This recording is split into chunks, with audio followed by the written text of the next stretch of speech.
Hello there, my name is Dr. Salim Javed and we have been talking about different story formats, and we have talked about how rich environment plays an important role in mounting your story, how characters play important role in mounting your story, how ice monster prologue can make your story more effective, how cold opening is used in any James Bond film.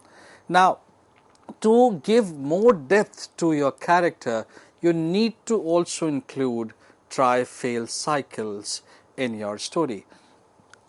Now, what do I mean by try-fail cycles? Now, Denwell says that before the heroes succeed at anything important, now this is very important, listen to it very carefully. Before the heroes succeed at anything important, they should try and fail at least twice. A problem that can be solved on the first try is not big enough for the audience or the readers to care about your protagonist. Now, if you have heard it clearly or carefully, then you realize that these are tricks basically. You know, why should I consider my protagonist to be very hardworking? Why should I consider my protagonist to be very genuine? Why should I consider my protagonist to be very not very worldly wise? And if he is all these things, how am I proving it to the audience? What are the incidents that I have put in my stories which proves his or her worth to the audience? Now, this is what it is said, that if you give your character a problem and he solves it, in a very easy way, your audience will not be associated with the protagonist. If you give him such a problem that he cannot even move it, then also there is a danger of not getting associated with your character. So you really, there is always, like in public speaking domain, a lot of people ask me that how should we decide that what should be the style with which we should speak in a class or in a hall where 500 people are gathered, in a classroom where 100 students are there. So what is the difference between when I am talking to 100 students and when I am talking to 500 students, and I have addressed a gathering of 5,000 also? So they give this example also, that what is the difference to to address, what should be the style when you are addressing 100 people, what should be the style when you are addressing 500 people, and what should be the style when you are addressing 5,000 people. There is a simple answer to it, and it is an answer where I am not beating around the bush. Apply this equation and you will never, fear speaking in front of larger audience or writing for a larger audience. Please understand, learning is interdisciplinary. If you are not able to find your answer in your discipline, trust me, the answer exists maybe in some other discipline. The only thing is, are you able to reach there? As a writer also, please understand this. That's why a writer need to be well read, so that if he is not able to find answer here, he or she can find answer there. Now, the answer to that, when you are addressing 100 people, when you are addressing 500 people, when you are addressing 5,000 people, or maybe you are addressing 50,000 people, then it is a stadium. The answer is, be as big as the room is. I will not explain this answer, but if you can understand, trust me, you have solved one of the major riddles in the world of communication. Now, try and fail cycle also talks about that when you use this try and fail element, the try fail element has consequences. Now, this is something very interesting. Sometime as a writer, sometime as a director, sometime as a producer, or sometime as a creative person, you will face this challenge that how I should have a next thing in terms of the continuation of what I already know or what I have. The simple answer is that you are not able to evaluate the consequences of what you have. When you have the consequence itself is a process of development. So you know that you will be reaching from point A to point B. The other thing which you derive from try-fail cycle, that on the surface they may look like victories. It has beautifully been used, though it is a flop film, but this particular point has beautifully been used in film, Nikhil Advani's film Chandni Chowk to China. Those small incidents in the form of montage, in the form of consequences, they look like a victory to us. And one more conclusion that can be drawn from try-fail cycle is that the incidents actually act as tension addition to the plot. Now, this is what Ice Monster has been. We have been talking about characters, we have been talking about rich environment, we have been talking about try-fail error, we have been talking about a lot of other things. Now, let's understand the thing, subplot, that that you have been waiting to know. Now, there are a lot of definitions. Like if you type in Google what is a plot, what is a subplot, you'll get a lot of differences. You read it, you understand it. But when it comes to create plot and subplot, that is where a lot of understanding falls flat. Now, I give you a very small formula. If you are the protagonist, then your need is the plot. Trust me, there cannot be a simpler definition of plot. This is the most simple definition. If you are the protagonist, your need is the plot. Now, whenever you have problem finding what is the plot of the story, just catch hold of the need. And when you start pulling it, what all you will get will be the plot elements. Okay. In one of my videos, I have talked extensively about plot and what goes into making a good plot. Okay. So, like if you remember, I gave an example. बचपन में हम सब लोगों ने सुना है, एक था राजा एक थी रानी, दोनों मर गए, खत्म कहानी. So there was a king, there was a queen, both died. That is the story. Okay, this is how you and I have been knowing it. And the plot is, this is the story. There was a king, there was a queen, they died. That is the story. Now, how plot is introduced in this? There was a king, there was a queen. King died, and the queen died out of grief. That is the plot. Now, the protagonist's ultimate motivation is revealed here, setting the stage for the rest of the narrative. That is plot. Now, let's understand subplot. Now, one or more subplots are common in most stories. Subplot, there is a one plot, and then there are a lot of subplots. Depending on your understanding, depending on the writer's understanding, that how well you weave these stories. Now, I always say that you do not create stories, you weave stories. There is a difference. Like the primary plot, these secondary plots can be planned using the 7-point story structures, characters arc, or the story genre inform how you classify your subplot. Now, I will be talking about genres also. Now, a lot of people say it, by different names, genre, I don't know what it is.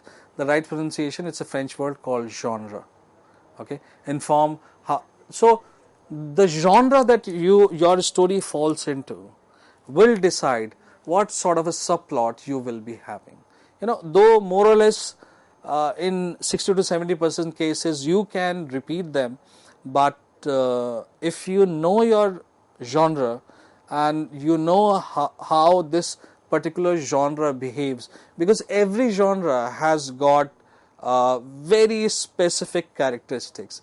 Like science fiction, doesn't matter that science fiction, the first science fiction film, Metropolis, be that Metropolis or be that Interstellar, they both these films are similar in terms of genre and in terms of themes also. That can be very surprising, that how come the first film, which is German Expressionism, Metropolis is, I think, German Expressionism. So one film is of Metropolis and another film is of recent time. How there is 100 years difference, how these two films can be similar in terms genre wise, we understand that these two films are similar, but how from theme point of view these two films, which are 100 years apart, can be similar. I'll be explaining that and you will find it really surprising, really surprising. Now, for instance, Wells describe how the Matrix, 4 separate stories all come together in the end. Now, if you have seen Matrix, Matrix 1998 or 1999, I think.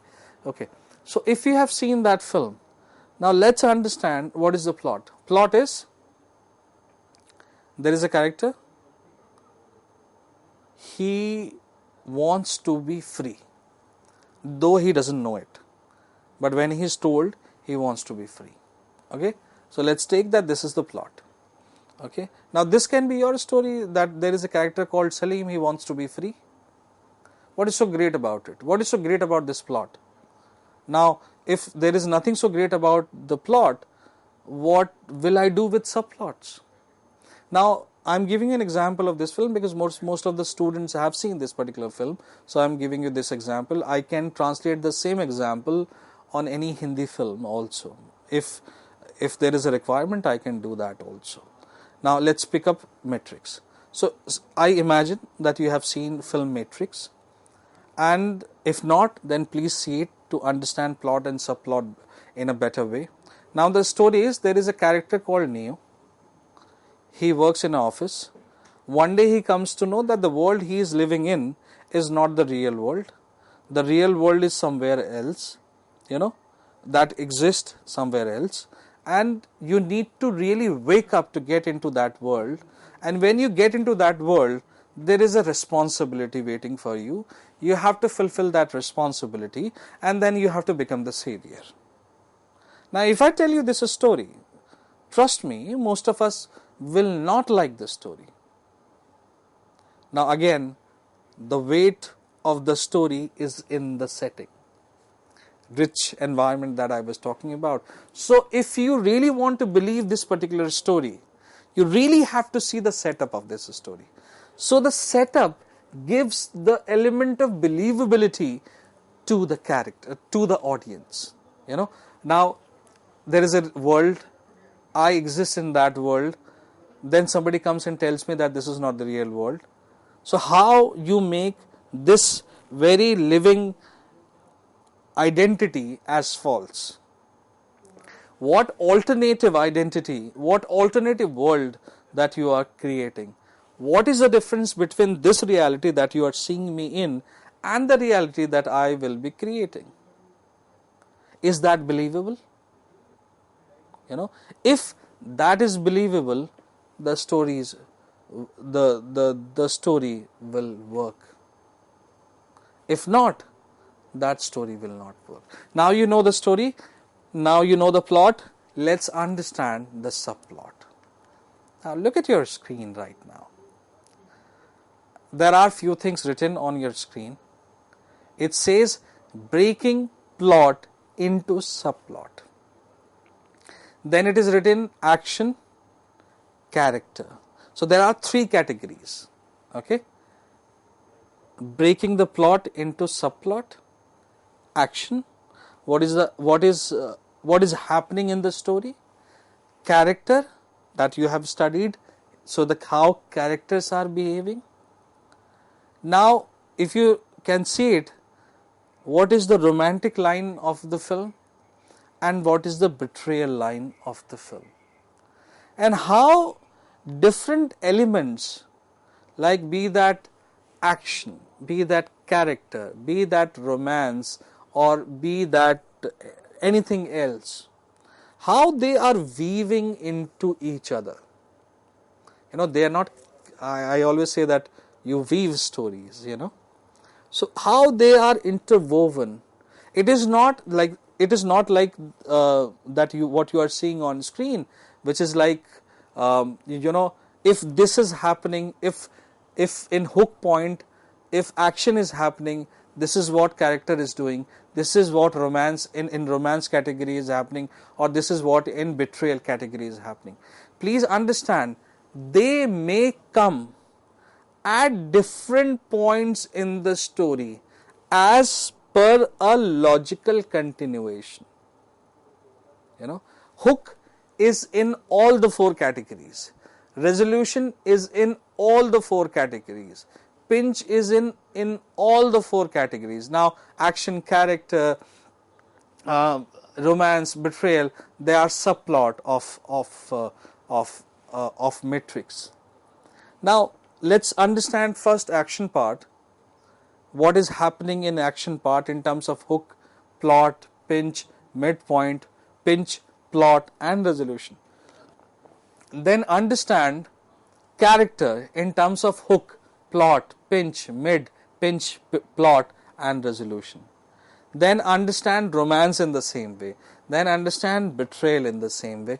And see the film and write down at which point which subplot is becoming dominant, which subplot is going in the background, which next subplot is put in the middle, that as soon as this gets a dip, this takes a rise. Then only we start writing films. Then only we start making good sequences. Then only we know whether we are able to catch hold of audience or not. It is not, writing is not only about a very interesting situation. Okay, I can create a very interesting situation for 5 minutes, but is a film is only for 5 minutes. It is for 120 minutes in a general sense. So if you are not able to weave these subplots one after another, if one is taking a dip, another is taking a rise, if we are not able to do it, we are not, our film can be good, but in bits and pieces. It will not be one good blockbuster organic which is appreciated by critics as well as audience simultaneously. Critics will appreciate that how it is woven. Please understand. And audience will appreciate the way it has got a flow. So this is a very genuine problem in terms of Hindi film industry. I'm not talking only in terms of Hindi film industry. I'm talking in terms of Indian film industry. There are no enough waves which can lure critics and audience simultaneously. Now let's discuss it. So hook, plot, pinch, midpoint, pinch, plot, and resolution. This is a linear form developed by Dan Wells. Okay, though we take it in a non-linear way, as I said in the beginning, that is the strength of this. But let's, for the sake of understanding, let's take this particular point. Now, in terms of action point of view, your protagonist, the name of that protagonist is Neo. Neo is an underachiever. So the moment I say that Neo is an underachiever, you know that by the end of the story, he is the one. Okay, he is the character that the entire film that you were looking. So when you know the end, it becomes easy to give a proper beginning to the story. That is what Dan Wells has been arguing about, and that is what you can see it happening on your screen. Now, in action part, Neo is an underachiever, okay, and Neo is like completely unaware. He is like too lost in his own world.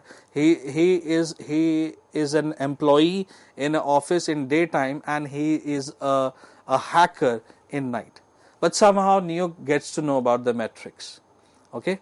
But as soon as he gets to know about the metrics, the agents also get to know about Neo, and they kidnap Neo, okay. Neo is being, Neo escapes from the matrix. Morpheus is captured. Neo becomes the one. Neo defeats the agent. Now this is what a simple subplot in terms of action looks like, okay. Now there are a lot of things happening in between. It is not that Neo is underachiever. You really need to establish how Neo is a underachiever, okay. You really need to establish how Neo learns about the matrix. You really need to create a scene where agents get to know about Neo and they are able to capture Neo, okay. Then you really need to establish, and it's a wonderful scene. It's a beautiful scene when agents come and pick him up, and they insert a worm, electronic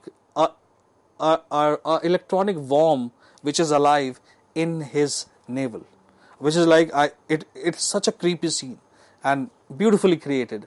Then Neo escapes the matrix. Now Neo escapes the matrix is somewhere after 1 hour. What you are doing for 1 hour, how you are keeping your audience engaged. These are not simple lines. This is what I always say, that understanding is a different ball game altogether. But when it comes to creating that, moving from one page to next page is a tedious task, and it takes months sometimes. Now then, from how, when he knows about matrix, then his technically guru or his mentor is captured, and his mentor is Morpheus, and Morpheus is captured by agents. Now how Neo comes and sets Morpheus free, beautiful scene. Or rather, this film won best cinematography, Oscar for best cinematography, special effects, lot of awards. This particular, for writing, for that matter, it win a lot of awards in different categories, and few Oscars also. Now Neo becomes the one. Now saying Neo becomes the one, you need to have an entire sequence to make Neo the one. Then Neo defeats the agents. There are a lot of things going in terms of action here. Now action itself is of 2 hours, please understand, but it has got fill in the blanks in between. Fill in the blanks, why? Because it need to give space to lot other subplots also. Now in terms of characters, let's understand Matrix in terms of characters subplot point of view, okay. Character, obviously there is a protagonist, there is a love interest, there is an antagonist, there are sidekicks, there is a setting, all these things, and we will be talking about all these things in coming video and making you understand plot, subplot, fill in the blanks, and what makes it so wonderful and what makes it so difficult to create. Thank you very much.